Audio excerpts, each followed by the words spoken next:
Okay, guys, we're back on the road again today with the homers. We're actually going a little different now. I'll explain some of that here in a bit. We're actually going in a southerly direction, coming from a southerly direction at 2.37 miles. This is actually off the race course here. We're at a small market and automotive. It's basically a kind of a semi-rural parking lot. I actually used to, when I was a kid, I actually used to train homers from here. I never raced when I was a kid, but my grandfather did. So needless to say, I was occasionally had a couple homers, nothing really special, but used to take them out and train them on little short tosses. And this is actually one of the places I used to bring them. I used to do a little paper route up here in this area when I was a kid. And so I would bring them out here and train them from here, and had a couple of other spots. And it's changed a little. This place over here, it's now an automotive place. Used to be a little feed store. Used to buy feed here sometimes. So that's where I'm at. Kind of a lot of old memories here. It was a lot of years ago. That was much younger then, obviously. Time really flies. And so we're going from this direction, south from the loft this time. And part of the reason is I had actually had a couple discussions with two of my mentors in racing homers about training, one of which is Jerry Howman, who my DeVrents come from. He's been working with his family of DeVrents for over 50 years now.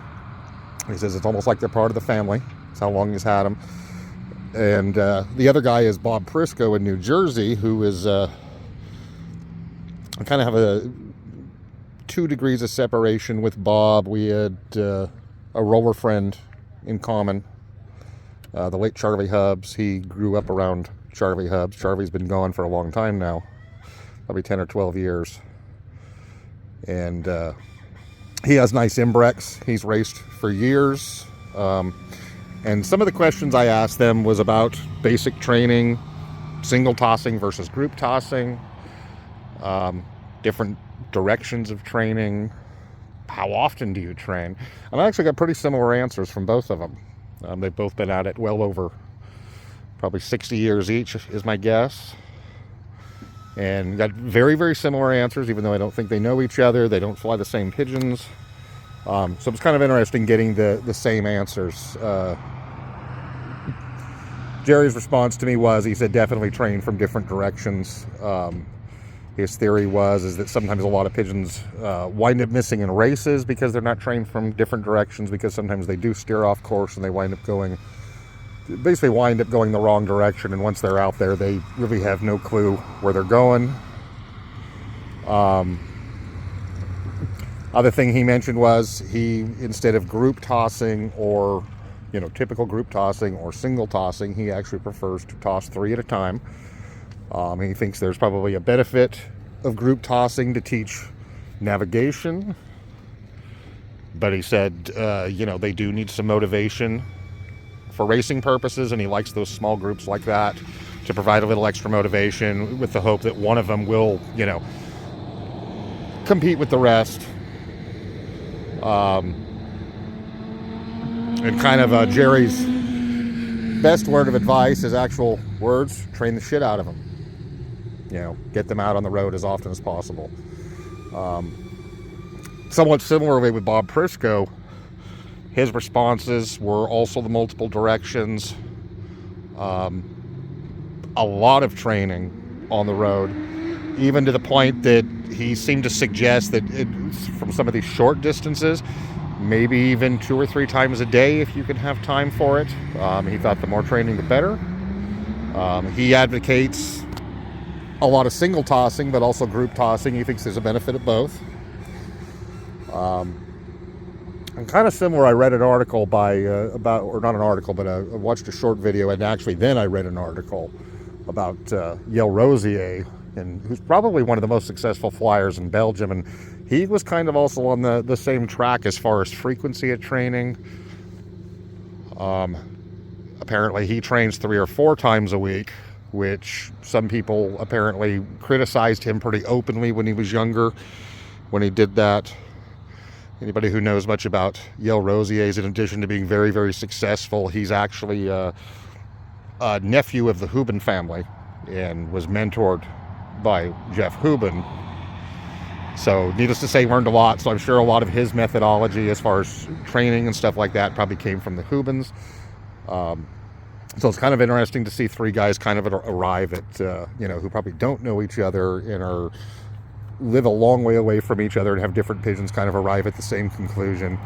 So I'm mostly going to be following a lot of the advice from Jerry. I'm going to go ahead and do a group toss today with the 6 from here. I am going to split them into 3s later and still continue to do a lot of single tossing, but I'm going to get another one of these little crown carriers. That way I can actually split them into 3 and release them 3 at a time in 2 different groups. Provide a little bit of motivation. So that's what we're going to do today. So this is 2.37 miles, so it's a short distance, but it is the other direction. That was one of the things Jerry emphasized. He said, don't, when you start going these other directions, he said, don't jump out to,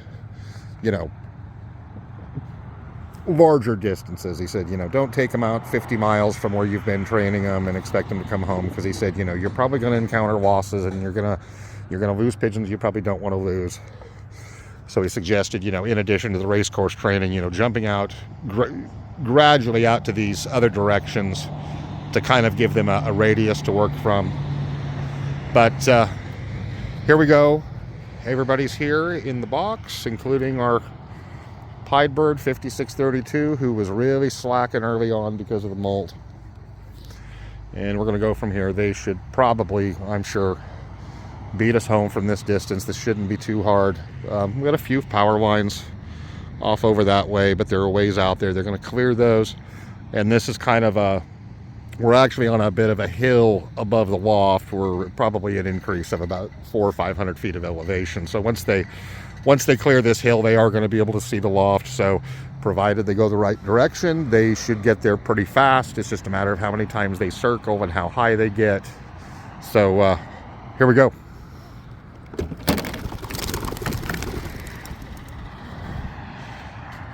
So there they go.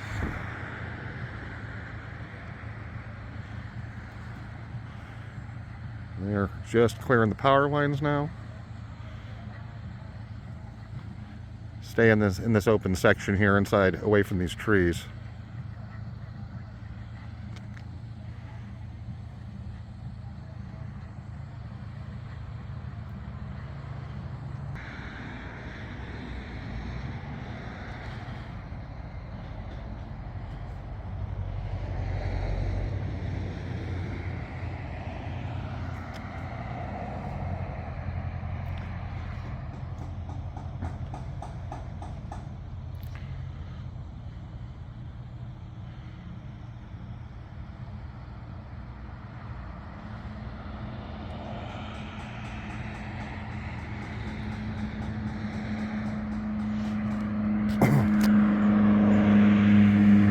They're starting to range off that direction toward the loft, so that's probably it. They're out of sight now, so I think they're going to be there when we get back. So race home, not too long. All right, so we're back at the loft. Left the trap open. Rollers I've still got those rollers in there. There's 5 of them back. So let's see if there's another one in here.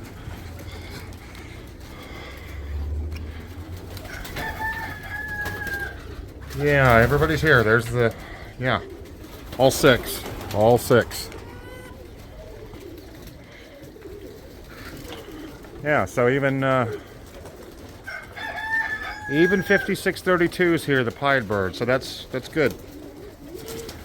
They did good. Beat me here.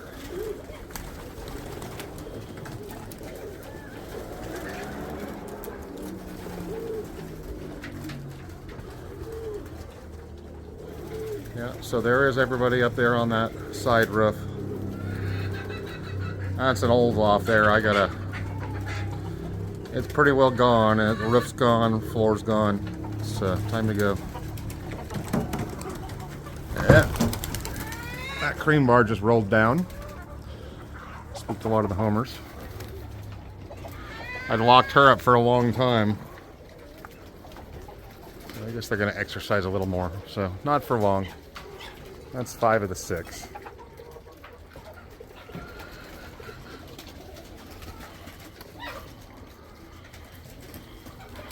Getting dusk, so yeah, this cream bar here that's in this loft right now, I locked her up for quite a while, and I put her with this kit and was going to try to get her back up in the air and see if that stabilized her out a bit, and she was with this kit. Needless to say, that was that's the first time I've actually seen her back up in the air, and she immediately rolled down and hit the corner of the loft up here, so that's not good. Her days are numbered. Yeah, so here's the other. Yeah, so everybody here beat me home. All great.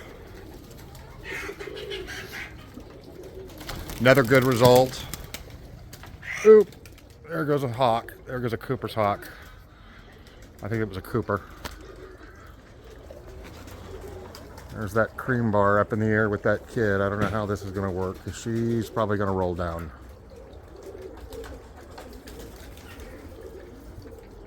Okay, she's back on the kit loft. Anyway, yeah, so Cooper just made a pass at him. Pied Bird's no dummy. He's seen some hawks in his days from being out. I know he got dove on one drop site, so he is not a dummy. He's already back in the kit, already back in the racing loft, but near miss by a Cooper, pretty good sized Cooper, probably a hen. Homer's flying with the geese, going back to the river for the night. I was going to turn the kid out for even just for a few minutes here in the before sundown here, and I don't think I'm going to do that with the Cooper around. That's actually the first time I've seen the Cooper in a few weeks since the last documented attack on video. Hadn't been around, but I kept him in lockdown for quite a bit, so I'm really not flying the kit much. I'm trying to really kind of do my best to conserve, you know, what's left from the 2022 season, but everybody here, everybody's safe and sound, beat me home, so that's great. And that was a different direction. That's the first time they've actually been that direction. Like I said, it's not a long way. It's only 2.37 miles, but they're doing pretty good. So the time's coming, at least on the race course. Going to start pushing them out further and further now. We're definitely going to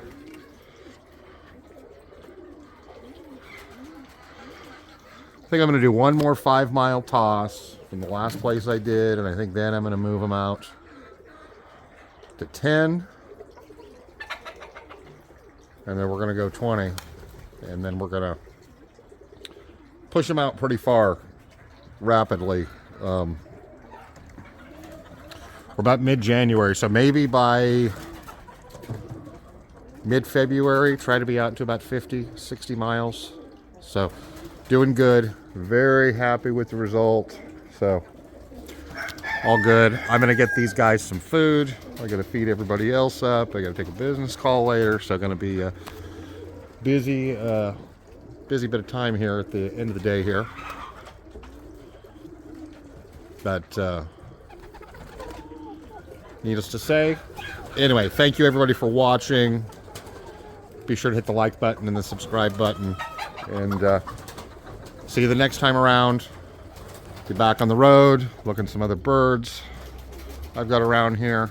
So see you next time. Bye-bye.